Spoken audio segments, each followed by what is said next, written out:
Sa politika po, wala pong aksidente. Lahat po ito ay intentional, lahat po ito ay may kinalaman sa papalapit na 2028 elections, especially may mga survey at mga statistics na lumalabas na hindi pabor sa currently ngayon kay VP Sara. Pero magtitiwala tayo doon sa pahayag ni bagong Senate President Alan Peter Cayetano na hindi lamang ito patungkol sa mga alliances or alignments, kundi ito ay more of the dissatisfaction daw allegedly sa liderato ni former SP Tito Soto. Pero again, sa politika wala ditong aksidente. Ito ay plinano at ito'y pinag-usapan ng mga magkakaalyansa.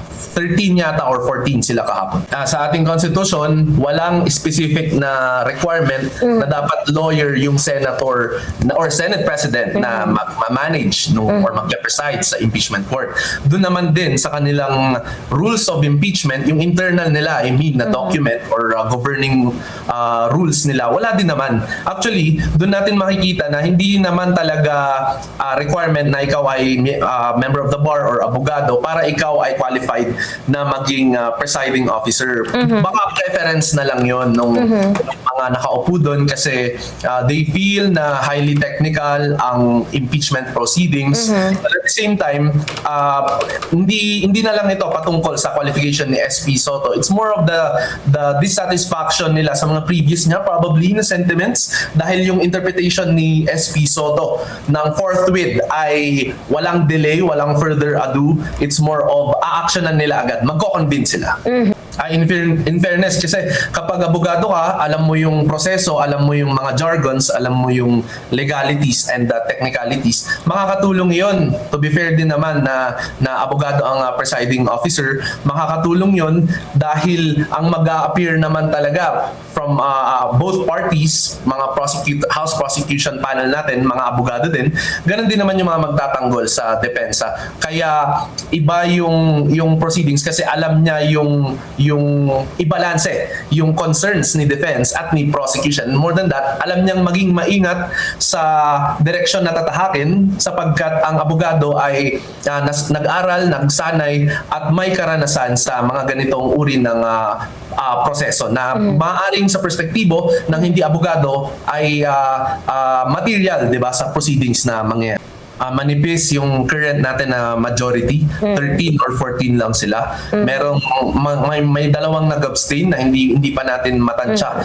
Mukhang titimplahin pa nila ang temperatura, makikiramdam muna sila sa atmosphere. Kaya lang hindi natin din may tatanggi na nakakatakot kung may 13 na sila kasi show of loyalty at the moment or show of interest at the very least kung sino yung most likely na magpapabor sa kay VP Sara. Pero umaasa tayo na sa kanilang pagupo bilang mga senator judges, it's as if blank slate or blanco yung kanilang mind at tututok muna sila sa ebidensyang ipepresenta na nakaalis doon yung kanilang mga political alliances and all. Although merong mga verbal ng pahayag itong I think 2 o 3 silang senator, hindi na daw kailangan yung ebidensya, so talagang solid daw sila na papabor sa kay VP Sara. May mga ganong sentiments pero sana magbago ang kanilang pananaw kapag naipresenta yung ng prosecution, yung overwhelming nilang evidence.